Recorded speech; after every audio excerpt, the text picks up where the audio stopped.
मेरे प्यारे मित्रों, दोस्तों और साथियों, सादर नमस्कार। मैं हूं आपका इष्ट मित्र दोस्त मिस्टर शांतिलाल डंसेना, बड़े डूमरपाली, रावटसर, खरसिया, जिला रायगढ़, छत्तीसगढ़, भारत से हूं। मित्रों आप लोग हमारे इस यूट्यूब चैनल वीडियो को पहली बार देख रहे हैं तो प्लीज़ सब्सक्राइब जरूर कर दें। बेल आइकन का जो घंटी है उसको भी क्लिक कर दें और ऑल ऑप्शन का चयन करना होगा। अगर आप हमारे इस सभी वीडियो को देखते हैं तो आपको हृदय से मैं धन्यवाद देता हूँ और आपको सलाम करता हूँ। मित्रों, जीवन का कुछ उद्देश्य भी तो है जिसको समझना बहुत ज़रूरी है। व्यक्ति जो है जन्म लिया है इस पृथ्वी पर, लेकिन अपनी मूलभूत अवधारणा को भूल गया है।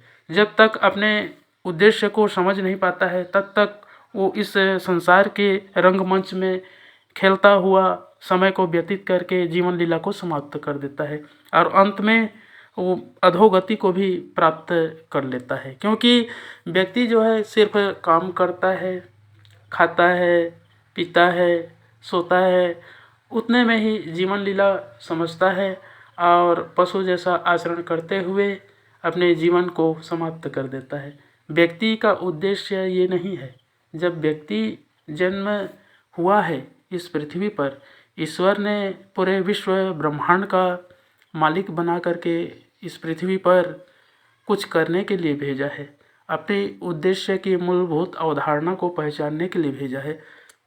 अगर व्यक्ति अपने उद्देश्य को समझ जाता है और जीवन को श्रेष्ठ दिशा की ओर प्रेरित करता है, जो भगवान के बताए हुए अनुशासन है, मार्ग है, नियम है, समय का जो सदुपयोग है उसको समझ लेता है, तो व्यक्ति जो है अपने उद्देश्य को भी आसानी से प्राप्त कर लेता है और अपने लक्ष्य तक पहुंच जाता है। व्यक्ति जो है हर प्रकार के दुविधाओं से, समस्याओं से, अनर्गल कुविचारों से बंधा हुआ है। व्यक्ति जो है गलती का पुतला बनता है, लेकिन अगर उस गलती के ऊपर यदि मनुष्यता का आवरण आ जाती है, श्रेष्ठ विचार आ जाते हैं, तो जो मलिनता होती है, कुंठित भावनाएं होती हैं, जो दुष्कर्म होते हैं, वो आसानी से बाहर हो जाते हैं और व्यक्ति को शुद्ध बुद्ध चैतन्य बना देता है। ऐसे परम तत्व को समझना व्यक्ति के लिए महत्वपूर्ण आवश्यक है। व्यक्ति का उद्देश्य जीवन को जीना ही नहीं है। इस जीवन में श्रेष्ठ कर्म करके सभी प्राणियों को संतुष्ट करना और श्रेष्ठ मार्गदर्शन देना, जिस पथ पर व्यक्ति चल करके अपने जीवन को भी धन्य बना सके और अपने आप का भी संशोधन कर सके। व्यक्ति अगर अपने आप का संशोधन करने में समय लगाता है तो बहुत कुछ प्राप्त करता है। ईश्वर ने जो ज्ञान दिया है उसका सदुपयोग होता है और सच्चरित्र चिंतन व्यवहार की उपासना भी होती है और मनुष्य जो है मनुष्य बनता है, देवता बनता है, महामानव बनता है, श्रेष्ठ मानव बनता है। अगर अपने उद्देश्य को समझता है तो व्यक्ति जो है निकृष्ट भावनाओं के लिए, कुत्सित वस्तुओं को प्राप्त करने के लिए जन्म नहीं लिया है। जन्म लेने का उद्देश्य है कि इस पृथ्वी पर जितने भी तत्व हैं उसका परिमार्जन करके सदुपयोग करे और हर प्रकार के परिस्थितियों को सामना करके एक परम लक्ष्य बना करके दिशा को साफ रखे। व्यक्ति का अवतरण इसलिए होता है।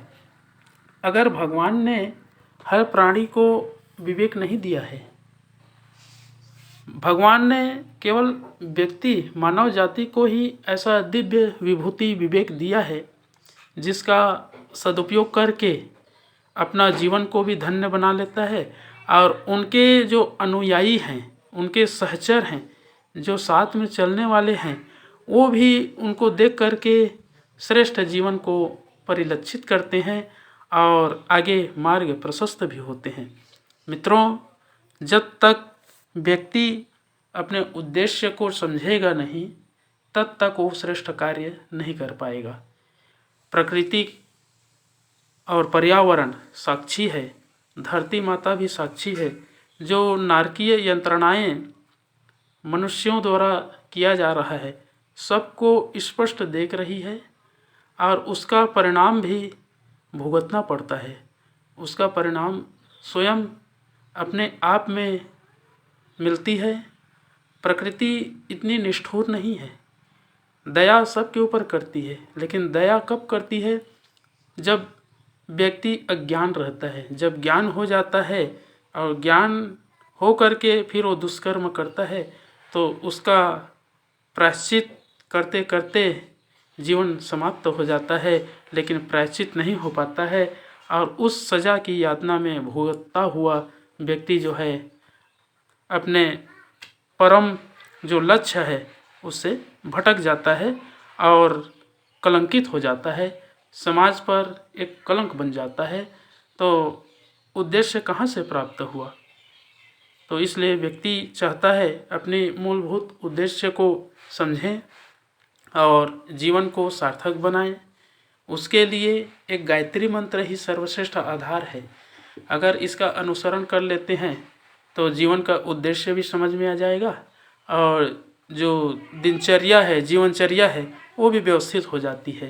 तो आइए मित्रों, एक बार गायत्री महामंत्र और एक बार महामृत्युंजय मंत्र का उच्चारण मेरे साथ साथ में करेंगे। ओम भूर्भुवः स्वः तत्सवितुर्वरेण्यं भर्गो देवस्य धीमहि धियो यो नः प्रचोदयात्। उस प्राण स्वरूप, दुखनाशक, सुख स्वरूप, श्रेष्ठ, तेजस्वी, पापनाशक, देव स्वरूप परमात्मा को हम अपनी अंतरात्मा में धारण करें। वह परमात्मा हमारी बुद्धि को सत्मार्ग की ओर प्रेरित करे। ओम हौम जूम सह ओम भूर्भुवस्वः ओम त्र्यंबकं यजामहे सुगंधिं पुष्टिवर्धनम् उर्वारुकमिव बन्धनान् मृत्युर्मुक्षीयमामृतात्। ओम स्वः भुवः भुः ओम सः जूम हौम ओम मृत्युंजय महादेव त्राहि मां शरणागतं जन्म मृत्यु जरा व्याधि पीडितं कर्म बंधनय। ओम असंभवं संभव कर्तुमुद्यतं प्रचंड झंझावृत्तिरोध सत्समं युगस्य निर्माण कृते समुद्यतं परम महाकाल ममुं नमाम्यहम्। ओम अस्तो मा सद्गमय तमसो मा ज्योतिर्गमय मृत्युर्मामृतं गमय। परम पूज्य गुरुदेव, वेद मूर्ति, तपोनिष्ठ, युग दृष्टा, युग प्रवर्तक पंडित श्री राम शर्मा आचार्य जी, परम वंदनीय माता जी भगवती देवी शर्मा जी और गायत्री माता, धरती माता, भारत माता, प्रकृति, पर्यावरण, सूर्यदेव, महाकाल भगवान, सरस्वती माँ, लक्ष्मी माता, सभी ग्रह नक्षत्र, अखिल विश्व ब्रह्मांड के सभी देवी देवताओं के सूक्ष्म संरक्षण में उपस्थित सभी हमारे प्रिय, आत्मीय, आदरणीय और सम्माननीय देवतुल्य भाइयों, देवी स्वरूपा माताओं, बहनों, आप लोगों को मेरा सादर प्रणाम। ऋषि चिंतन के सानिध्य में से आज का जो एक बहुत ही अनमोल महत्वपूर्ण सुविचार है आपके पास लेकर के प्रस्तुत कर रहा हूँ। आज का सुविचार है मित्रों, जीवन का कुछ उद्देश्य भी तो हो। बहुत ही अनमोल सुविचार है। आत्म कल्याण के उद्देश्य की पूर्ति के लिए उच्च गुणों की आवश्यकता पड़ती है। बहुतेरे कष्ट उठाने होते हैं, अपने को संकट में डालना पड़ता है। यह बात सच है कि कष्ट सहन करते करते असाधारण सहिष्णुता उत्पन्न हो जाती है, किंतु आरंभ में मानवोचित साहस का परिचय तो देना ही पड़ता है। लोभ, मोह, मद, मत्सर, काम और क्रोध के प्रबल मनोविकार भी अपना हथियार चलाने से बाज नहीं आते। इन सब आघातों को धैर्यपूर्वक ध्येय सिद्धि तक सहन करना पड़ता है। ऐसे व्यक्ति ही अंत तक लक्ष्य प्राप्ति के दुर्गम पथ पर टिके रहते हैं। ऐसे लोगों को ही सफलता के दर्शन करने का सौभाग्य प्राप्त होता है। मित्रों, इसमें संदेह नहीं है कि जीवन लक्ष्य प्राप्ति कठिन प्रक्रिया है, किंतु इस प्रकार उद्देश्य संरक्षण से ही मनुष्य का नैतिक विकास होता है। जो अपने शरीर और मन को कष्टपूर्ण कसौटी में भली भांति कस लेते हैं, उन्हीं का चरित्र उज्जवल बनता है। नैतिक विकास और चारित्रिक संगठन ही अध्यात्म का विशुद्ध उद्देश्य है। विकारों को दूर करना और सद्गुणों का अभिवर्धन ही धर्म है। इसलिए आध्यात्मिक, धार्मिक एवं नैतिक विकास के साधकों को सर्वप्रथम अपना जीवन लक्ष्य निर्धारित करना चाहिए। उद्देश्य की आंच पर तपाई हुई आत्माएं ही संसार का कुछ कल्याण कर सकती हैं। बहुत बहुत धन्यवाद मित्रों। अगले बार नए विचार लेकर के, नए रहस्य, नए तथ्य के साथ में, नए वीडियो के साथ में आपके पास फिर प्रस्तुत होंगे। सादर नमस्कार।